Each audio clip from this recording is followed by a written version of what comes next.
Hemos llegado al domingo 30 del tiempo ordinario. Nos quedamos con este lema que vamos a escuchar en el Evangelio del día de hoy, el grito del ciego de Jericó, de Bartimeo: Jesús, hijo de David, ten compasión de mí. La primera lectura que vamos a escuchar está tomada del profeta Jeremías, capítulo 31, versículos del 7 al 9. La liturgia nos presenta este fragmento del profeta conocido como el profeta de las lamentaciones, porque le toca anunciar a su pueblo sobre las terribles consecuencias de una vida insensible a Dios y al prójimo. Le tocó subrayar hasta dónde podría llegar esta destrucción, y desde luego que ese tipo de anuncio no es agradable en ninguna circunstancia. Pero precisamente por haber experimentado en carne propia la injusticia, la calumnia y el desprecio general de su pueblo, el consuelo que recibe Jeremías de Dios se nos presenta como más genuino y profundo. Es el caso del texto que escucharemos. Ahí el profeta subraya que Dios salva al resto de Israel, aquellos y aquellas que mantuvieron su confianza y fidelidad hacia el Señor. Él ahora los sana de todas sus dolencias, los consuela y los reúne de la dispersión. Al ser congregadas por Dios, puede nuevamente vivir la comunión, y así se cambian sus lágrimas en alegría. Nos quedamos con esta frase: porque yo soy para Israel un padre y Efraín es mi primogénito. El salmo de este domingo es el Salmo 125, un salmo de consuelo, en la misma línea de lo que acabamos de escuchar del profeta Jeremías. El pueblo se alegra de su liberación, contemplan el cautiverio que ha quedado atrás, ahora inmersos en la alegría de su libertad restablecida. Dios tiene el poder de transformar nuestras lágrimas en alegría, similar a la alegría de quienes vuelven de la cosecha, viviendo su futuro asegurado. Nos quedamos con esta estrofa: entre gritos de júbilo cosecharán aquellos que siembran con dolor. En la segunda lectura continuamos nuestra reflexión de la carta a los Hebreos. Ya dijimos desde el inicio que su sentido profundo, lo que trata de transmitir es una renovación radical de la visión de sacerdocio, de sacrificio, etc. Y poniéndole el sentido a todo sacerdocio en el sacerdocio de Cristo. La semana pasada se nos presentó que Cristo reúne en sí mismo la sensibilidad que da el conocer de primera mano nuestra fragilidad, gracias a su condición humana, y al mismo tiempo el poder que le da su relación filial con el Padre. No entra a un templo a ofrecer el sacrificio, entra al cielo para ofrecernos a todas y a todos al Padre. La lectura de hoy nos presenta una característica del sacerdocio legítimo en la tradición judía. Básicamente que no es por decisión del individuo que decide ser sacerdote, sino por un llamado que Dios le hace. Jesús, nuestro sumo sacerdote, tampoco se ha rogado su ministerio. Lo ha recibido del Padre. Es un don que se acoge de manera gratuita y libre. En todo el actual del Señor vemos que la forma no puede traicionar al contenido. Si Dios es amor, amor de agape, que solo existe en un ambiente de libertad y gratuidad, la relación de Dios con nosotros tiene que estar transmitida en libertad y gratuidad. Si no hay libertad, no puede haber gratuidad, y si no hay gratuidad, no puede haber agape. Nos quedamos con esta frase: tú eres mi hijo, yo te he engendrado hoy. Seguimos nuestro recorrido del Evangelio de San Marcos, ya estamos en el capítulo 10, hacia el final, con la perícopa, es decir, esta escena evangélica del ciego de Jericó o Bartimeo.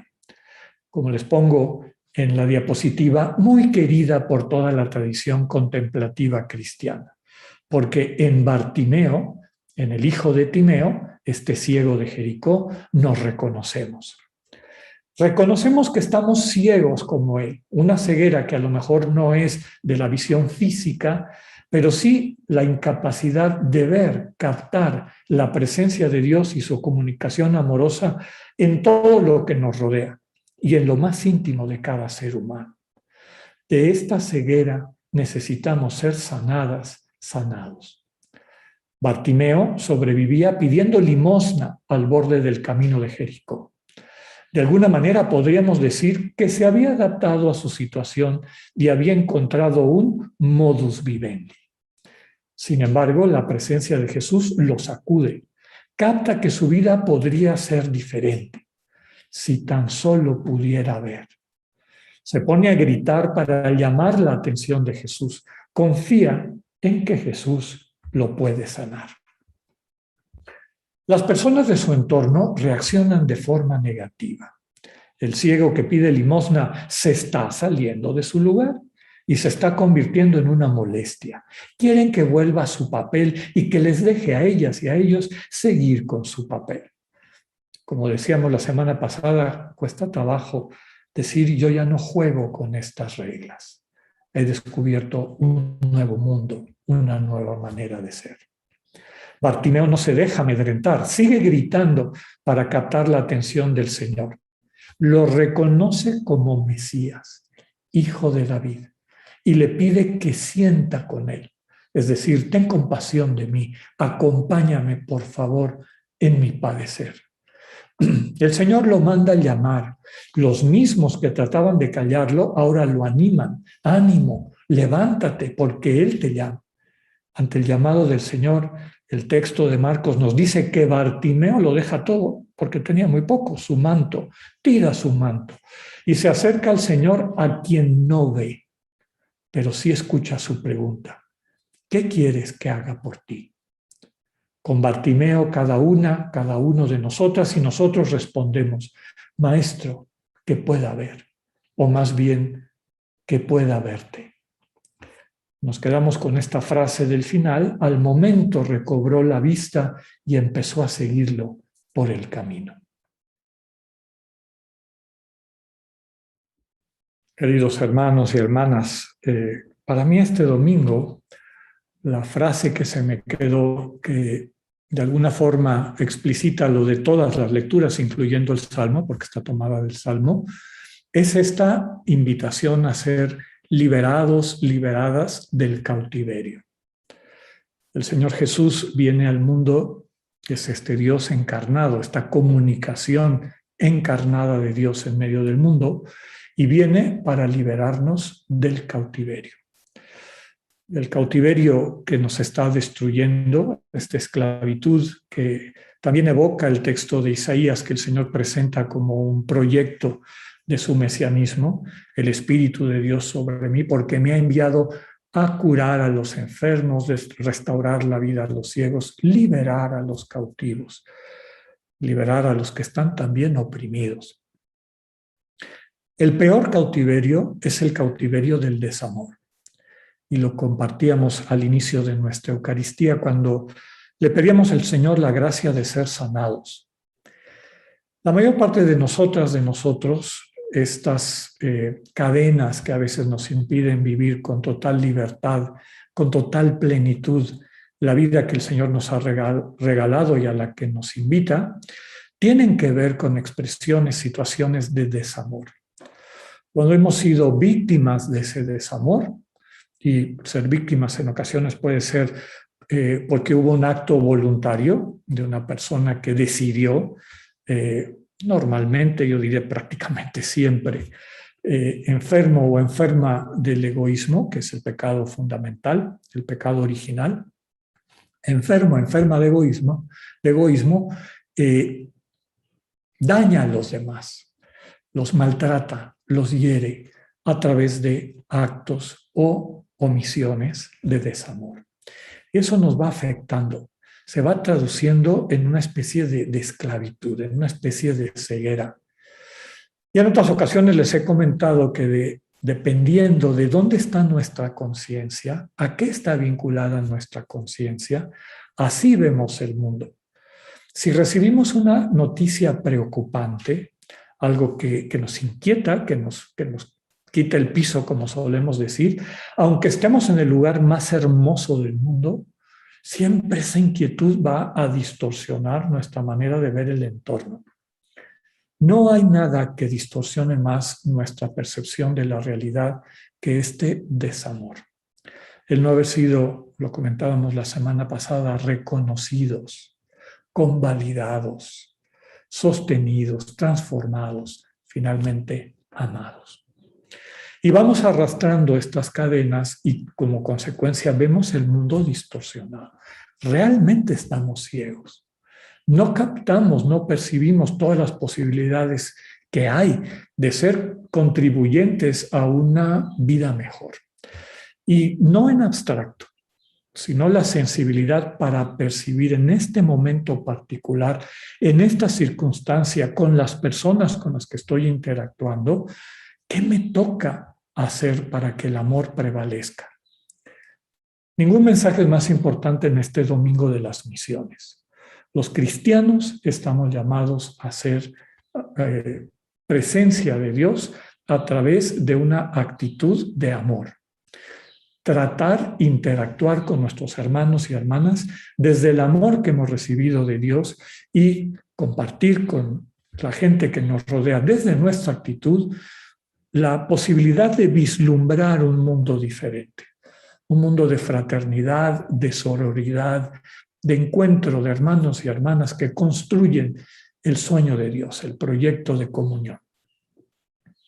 Como les comentaba, por estas heridas, por todo lo que nos va dejando la experiencia de desamor, de falta de reconocimiento, de atropello a nuestra dignidad, de ausencia de convalidación, pues empezamos a quedar ciegos, como Bartimeo. En la oración contemplativa, una de las jaculatorias que repetimos, que se han repetido a lo largo de la historia con mayor devoción y gusto, es la que ya conocen ustedes. Señor Jesucristo, Hijo del Dios vivo, ten compasión de mí, un pecador. Señor Jesucristo, es decir, Mesías que te has consagrado a mí, que eres el Hijo del Dios vivo, es decir, eres la manifestación perceptible, inteligible del misterio infinito de Dios como fuente de amor. Ten compasión de mí, es decir, te invito a que transites en mi vida. Permíteme mostrarte mi vida, permíteme compartir contigo mi dolor, lo que yo percibo que me está impidiendo crecer, pero sobre todo reconociendo que en ti está lo que me puede sanar. Ten compasión de mí, un pecador. Recordemos que en nuestra tradición el pecado básicamente es una enfermedad, una dureza de corazón, una ceguera sensitiva, afectiva hacia los hermanos y hermanas. Y cada vez que oramos la oración contemplativa, al repetir el nombre del Señor Jesús, al repetir nuestra jaculatoria y ponernos en la presencia de Dios, le estamos invocando para que pueda transformar nuestras vidas. Ten compasión de mí, ten compasión de mí. Repetimos una y otra vez esta búsqueda confiada de la vida que el Señor nos puede transmitir. En el espacio de oración contemplativa escuchamos un montón de personas que, como los del relato del Evangelio, nos tratan de distraer. Cállate, no estés perdiendo el tiempo en esto, el mundo te necesita, sal corriendo, hay que trabajar, hay que hacer. Y no nos damos cuenta de que no estamos capacitados para poder incidir en ese mundo desde el proyecto de Dios.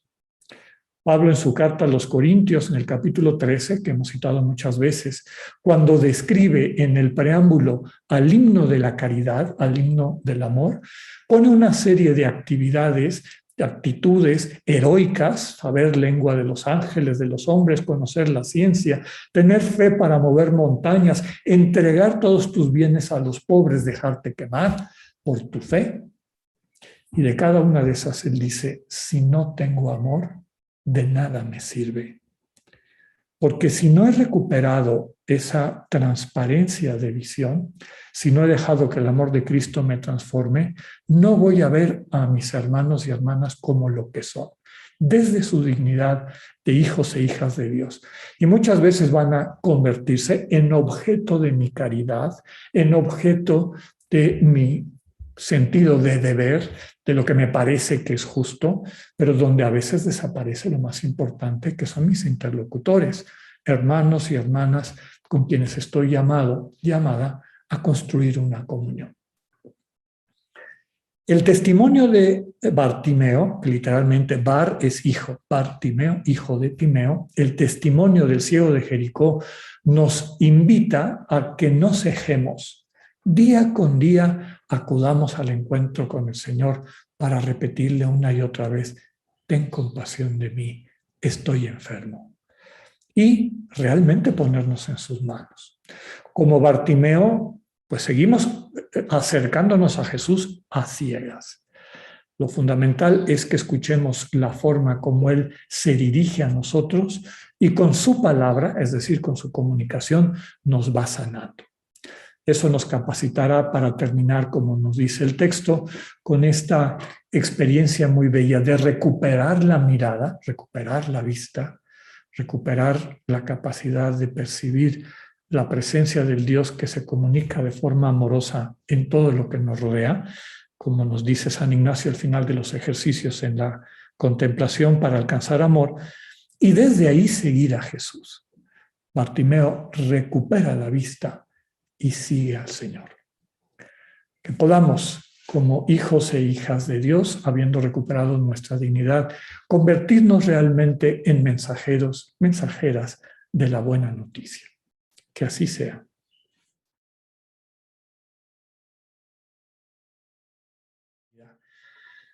Llevemos este mensaje a nuestros hermanos y hermanas. Esta es nuestra misión. San Ignacio hablaba de la misión del consolador y consuela el que transmite la buena noticia. Dios es amor y el amor de Dios es el que nos capacita para reflejar ese mismo amor en lo que somos y construimos como comunidad. Aprovechemos esta semana para acercarnos al Señor día con día. Aunque oigas todas estas voces que te están diciendo, hace falta esto, tienes que atender aquello, y que nos distraen de poderle decir desde el corazón, Señor Jesucristo, Hijo del Dios vivo, ten compasión de mí.